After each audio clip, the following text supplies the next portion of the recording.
Now, during the night of the full moon, take your crystals, your gemstones, your mala beads, anything you used for your ritual, and place them under the lunar rays of the full moon. It can be placed outside or just even in the windowsill, so if you're, in the winter months, you may not be placing things outside if it's snowing or if it's raining. So the windowsill, again, intentions.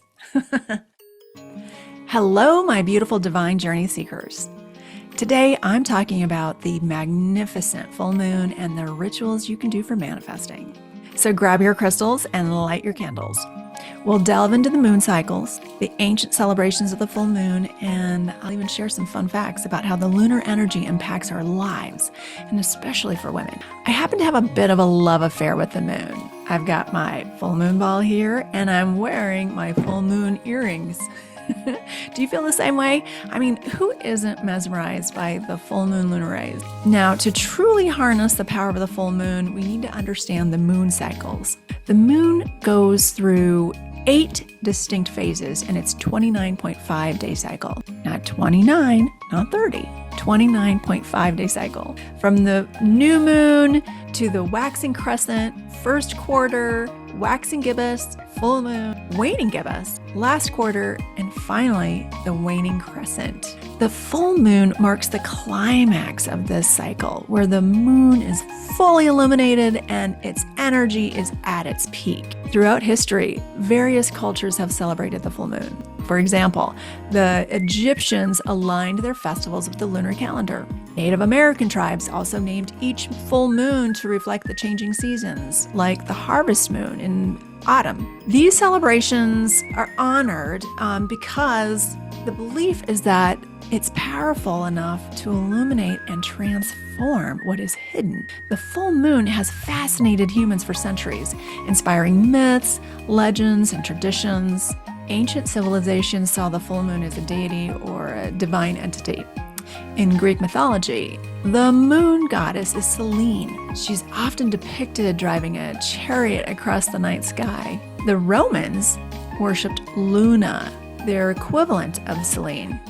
She was considered a divine embodiment of the moon. Now, fast forward into modern times, the full moon continues to captivate us.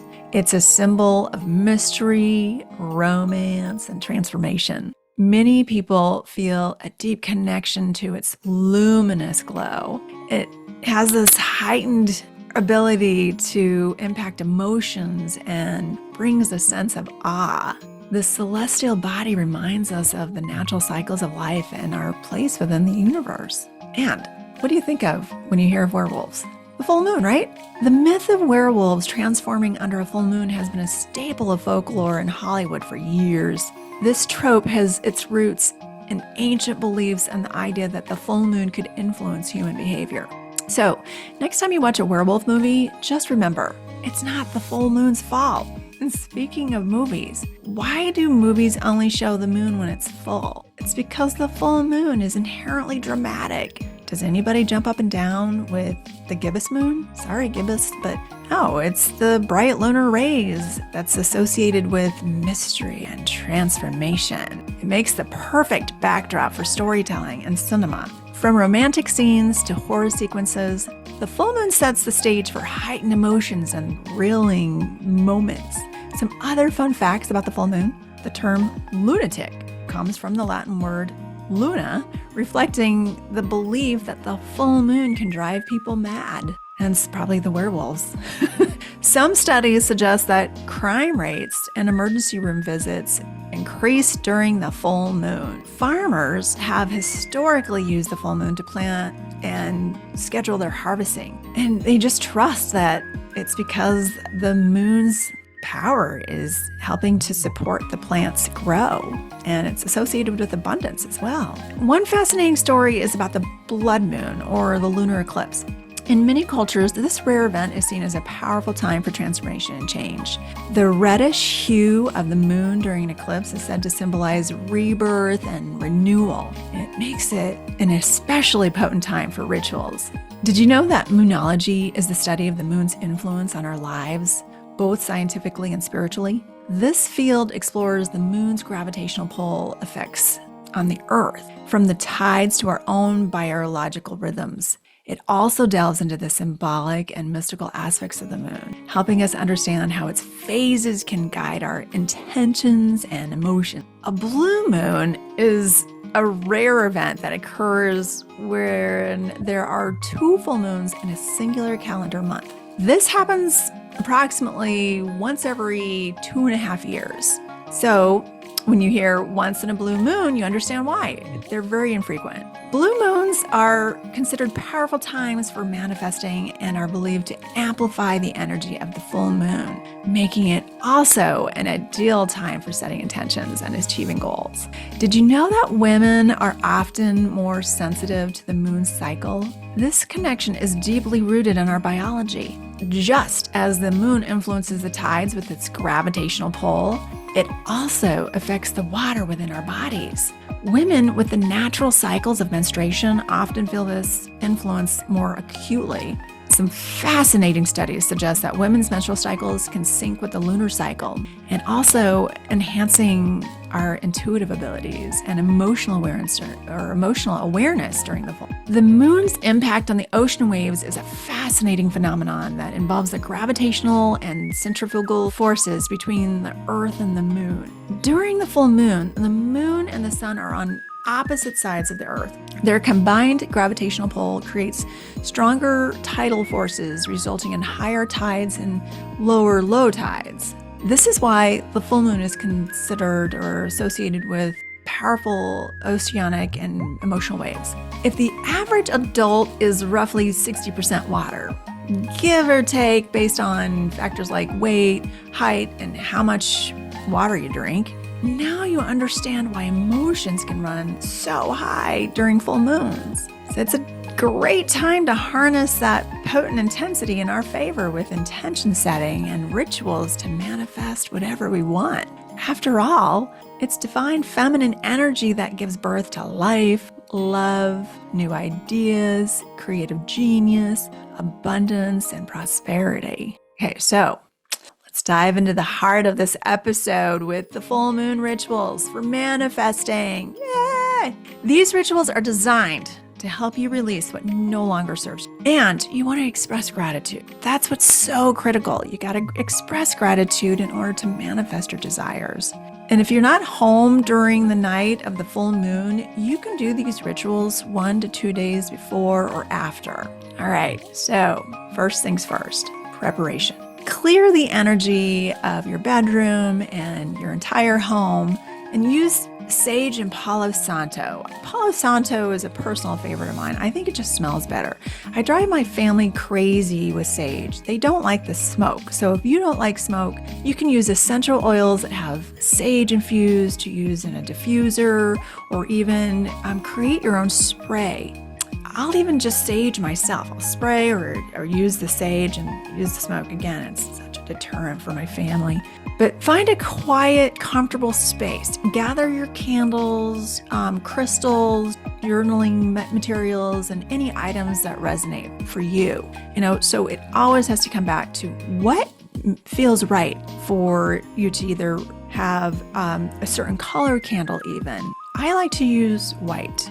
And I don't really like the scented candles as much. And again, whatever your preference is, it's all about setting the tone. Because once you set the tone, then you center and ground. Start with the grounding meditation. Take deep, intentional breaths to anchor yourself in the present moment to release all that junk, right? So whatever may have happened during the day, whatever negative thoughts came through your mind, I like to use breath for grounding, and particularly the 4-7-8 method.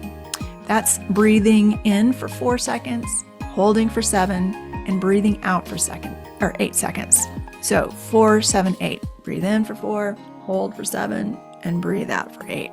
And then you want to reflect and let go. Reflect on patterns, beliefs, or emotions you're ready to throw out with the garbage. Write them down in a journal and acknowledge what you're letting go of. Now, notice I'm not saying release. Words have power. So if you are releasing, think of when you renew a lease, The universe could get confused that you're signing up for the pattern or experience to happen all over again. So really be cognizant of letting go. So, lunar connection and manifestation. Earlier, I talked about the power the moon has over bodies of water. Visualize standing at the ocean's edge, feeling the full moon's pull on the water and within yourself. Remember, we're 60% water. Imagine your intentions as powerful waves rising and crashing onto the shore of your intentions. With the rush of the waves, feel what it's like to already have what you want for your intentions. What are your desires? Imagine that you already have it. And that's the important distinction. You want your body to feel as though you already manifested whatever it is you want. So conclude with a meditation to integrate the ritual's energy. Ground yourself. Feel centered and aligned. Alignment is so critical because, again, it's all about what you're aligning with your heart, your body, and your mind. Whew, the power. Boom. And so aligning it with the full moon, get ready to manifest. Again, always remember, gratitude is so important. So offer gratitude to the moon and for yourself because, hey, you took the time. You placed intentions. So, reward yourself for remaining disciplined. Now, during the night of the full moon, take your crystals, your gemstones, your mala beads, anything you used for your ritual, and place them under the lunar rays of the full moon. It can be placed outside or just even in the windowsill, so if you're, in the winter months, you may not be placing things outside if it's snowing or if it's raining. So the windowsill, again, intentions. I place a gallon of water under the full moon and write my intentions on the jug. Everything on there. So whether it's I am statements or I create or my favorite thing is just writing a heart with love and a smiley face for joy and dollar signs for abundance. The next day, I'll drink it all in, and sometimes I'll use some of that water to feed it to my indoor plants. Again, it's all the power of intention. What you conceive and believe, you can achieve. I'd love to know what rituals you've done. Comment on what has worked for you. What has it been that you've created? Also, if you didn't take notes, you can download my full moon ritual guide. I'll include it in the description. The full moon is a time of illumination and transformation. Use its energy to release what no longer serves you. Oops, I said release. Let go of what no longer serves you. Express gratitude and watch your desires manifest, whether you're lighting candles, meditating by the ocean, or simply reflecting under the moonlight. These rituals can help you harness of the magnificent full moon. Thank you for joining me on this lunar journey. If you enjoyed this episode, please subscribe and hit the like button. Share your full moon experiences in the comments, and until next time, may the full moon's light guide your path and illuminate your soul. Keep manifesting and keep shining your beautiful divine self. Spread the love and be sure to hit the like button, subscribe, and share the channel with fellow journeyers. The positive vibes will come back to you in abundance. And be sure to join the Divine Journeys Community Facebook group to connect with like-minded seekers. Namaste, my friends.